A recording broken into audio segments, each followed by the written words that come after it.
Welcome back, Groovy Cats. I know we only have a little bit left in the semester, and you guys have been awesome, and you're going to finish strong. So, I'm going to talk to you about classical arrangement and literary analysis. We haven't done this before in class, but I promise you, you guys are going to succeed magnificently at doing this. So, let me give you just a little bit of background, and we can talk about it as well.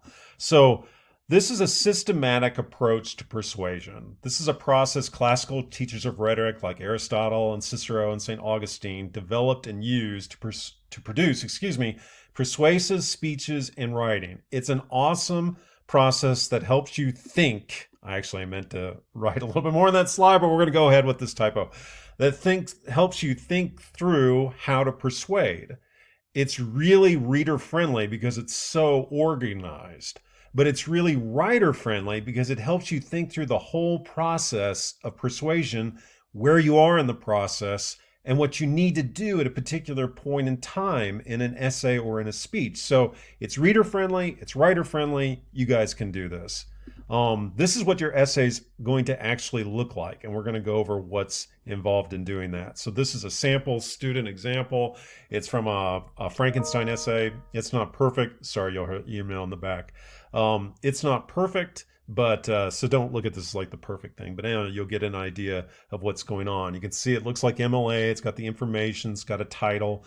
But then what's going to look different to you is that each section is labeled. So I'm going to go over each one of these 6 sections you're going to see, but each section is labeled. And this is what your final essay is going to look at. We're going to come back to this at the end. So it's got a works cited. You guys have done most of this before, and you're going to succeed magnificently at this. So keep in mind, you've been doing this stuff all semester when I get into these 6 points. So you're going to see, oh yeah, we've done that. Oh, I've done that. Oh, I've done that.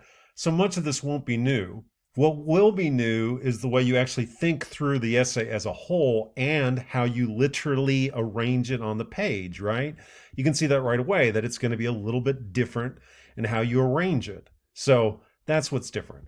Here are the 6 sections of a classically arranged speech. And in classical times they did speech, but we're going to use this in writing and it works well. Exordium, Narratio, Partitio, Confirmatio, Refutatio, and Peroratio. I know there's an N on there and I need to get rid of it, and I was too lazy and I didn't do it. So these are the 6 sections. They'll go in this order, and this is the way you're going to organize it on your final essay. So the exordium, the word, our English word exhort, stems from this. It's just the beginning. Y'all, you've been doing this. This is just your introduction. You gain the audience's attention and you gain the audience's goodwill. You come across as someone who's smart and someone who's interesting and someone that a reader wants to read the rest of what you've written. In terms of your writing process, you might compose this last. That's fine. After you've figured out your argument. But anyhow, it's just your introduction. You've been doing introductions the whole semester. Grab the reader's attention at the start.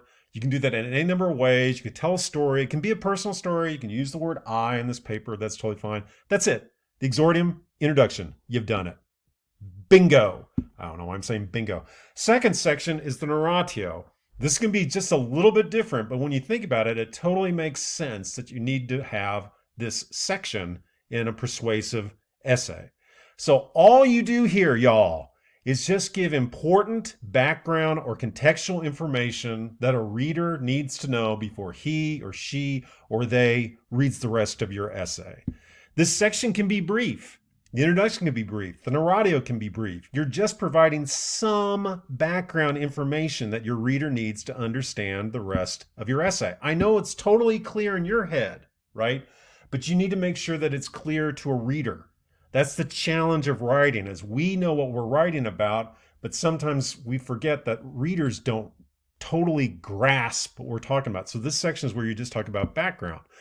If you're wondering what's needed here, tell a friend your thesis and say, what do you think a reader needs to know before he or she or they get to your thesis? What's the background information that I need to provide here?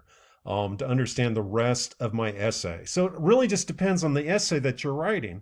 If you're writing about a character in the play, then you might need to provide just a bit of background about that character, who he or she is. If it's a theme, then you could talk about how the theme works in the play. works in the text or works overall in the author's work. You guys are dealing with Shakespeare, so if he deals with forgiveness, how does he deal with that elsewhere? This could be a place you could bring in research. If you're talking about language, maybe you're going to focus particularly on in Shakespeare iambic pentameter. This could be a place where you could talk about how Shakespeare typically uses that. It's just background information. It's not very long. Just helps set up the rest of the essay. Okay, the next section is going to be the Partitio.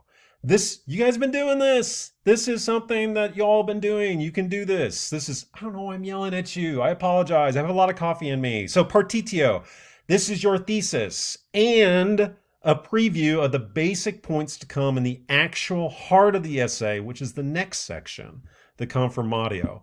The Partitio does what our thesis statement does in the essays you've written, but it's just a little bit longer. You state the argument, whatever argument you're making about the play, and then you preview the 2 to 3 main points you're going to make in the next section that prove your thesis. So this will be short. It should not be longer than a paragraph, and a brief paragraph at that. And it can be as brief as a sentence or 2 or 3. This is just a really brief thing. It's like your elevator talk. It's what you say in just a few seconds so someone understands what your paper is all about. All you do here is give your basic thesis and the 2 to 3 points you're going to elaborate on that prove your thesis. So here's an example. In the Adventures of Huckleberry Finn, and originally I should add, the was not a part of that title, so it's not italicized. In the Adventures of Huckleberry Finn. So this is an example. Mark Twain uses Tom Sawyer, who I actually hate in real life. Anyhow, Mark Twain uses Tom Sawyer as a literary but evil double of Huckleberry Finn. Twain creates this doubling via his use of race-based dialogue and class-based description. So that's a Partitio. See, 2 sentences. There's your thesis, and there's the 2 points that you're going to develop. Okay, Confirmatio. This is just where you prove your thesis. You confirm it, you prove it. It's the lengthiest section of your essay. Other sections can be brief, not this one. This is where you go in depth with your literary analysis, and you organize your paragraphs or your sections in this area to follow your paragraphs, to follow the organization you promised the reader in your Partitio. So consider our Partitio example from Twain. Here it is. In the Adventures of Huckleberry Finn, Mark Twain uses Tom Sawyer as a literary but evil double of Huckleberry Finn. Twain creates this doubling via his use of race-based dialogue and class-based description. This is your actual thesis, or in that paper. In the Adventures of Huckleberry Finn, Mark Twain uses Tom Sawyer as a literary but evil double of Huckleberry Finn. That's the actual thesis. And then these are the 2 big points you're going to use to prove that thesis. Twain creates this doubling via his use of race-based dialogue. That's going to be the first thing you're going to talk about in the Confirmatio, and class-based description. So you're going to organize the Confirmatio around these points, and you organize them in the order you listed them in the Partitio. So your first section, first paragraph, 2 or 3, whatever it is, we'll discuss how Twain creates this doubling via his use of race-based dialogue. And then the second section, 2 or 3 paragraphs, whatever it is, 1 or 2 paragraphs, I don't know. Twain creates this doubling via his use of class-based description. In the Partitio, you tell us your thesis and the big points you're going to cover in the Confirmatio that prove your thesis. And then in the Confirmatio, you talk about those big points in the order you said you would in the Partitio. These 2 sections work hand in hand. You've been doing this in your other essays. In each essay, there's a typo. You have a thesis, and then you've proven your thesis. And you're doing the same thing here. Yeah, I put this together pretty quickly, apologize. The 5th section is the Refutatio. And this is where you refute. You attack your opponent's position. You don't really have to attack here. You don't have to be nasty. This section is a little different, but not too much so. In order to have a true argument, someone needs to disagree with you. In the Refutatio, you deal with that disagreement, showing why your thesis is still correct. Here are 2 ways you can do this with your essay. Option 1, find an opponent. Find someone who disagrees with your thesis or one of your main points, quote him or her or them, and then respond to his or her or their argument, showing why your thesis or point is still a better option. This isn't just where you quote someone who disagrees with you. You quote someone who disagrees with you, but then you point out why your point of view is still valid. It's the better option. Your opponent needs to be someone with a pedigree. Don't quote your sibling or your significant other. Quote a scholar or something along those lines. Option 2, you can discuss a flaw. Find a potential flaw or weakness in your thesis or one of your main points. Honestly and candidly state the flaw or potential weakness, and then respond with why you believe your thesis or point is still valid. So the flaw or weakness needs to be significant enough too that you would actually deal with it. And scientists and academics do this all the time. They tell you what they've discovered and problems with their research. So that's all I'm asking. This doesn't have to be very long either. Don't think it's going to hurt you to point out a problem in your argument. It just reveals your honesty, and that helps build your ethos with readers. The Refutatio need not be long, but it needs to state an opposing view or potential flaw or weakness and then respond to it. Do not just state the opposition. Remember, if no one disagrees with you, then you don't have an argument, and that's a bigger problem. But if you make a literary interpretation, you should have something about which people could genuinely disagree. The Peroratio is just the conclusion, and you can look at different ways to conclude this. I would tell you your conclusion should be super interesting. All right, it's the last thing your reader gets from you. So that is a classically arranged speech. There's an Exordium, a Narratio, a Partitio, a Confirmatio, a Refutatio, and a Peroratio. It goes in those orders. It accomplishes those things. It's a process you work through that results in this kind of a product. So that's what your final paper is going to look at.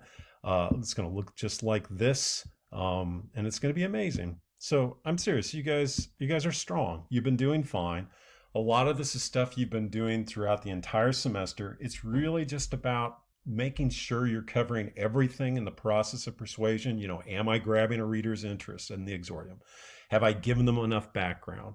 Do I actually have an argument? Is there someone out there who genuinely would disagree with me? It helps you to think through what you need to do in order to persuade. And then, in a really cool move, it arranges your research and your thinking and your writing and your passion for your topic in such a way that a reader can really easily grasp what you're talking about. So it's very reader friendly, and it's writer friendly too. And I just want to say this all. I've been with you guys for a semester. You all are amazing. You guys are going to do just fine on this. I'm here for you. We'll get through this. Finish strong. You guys rock. Bye.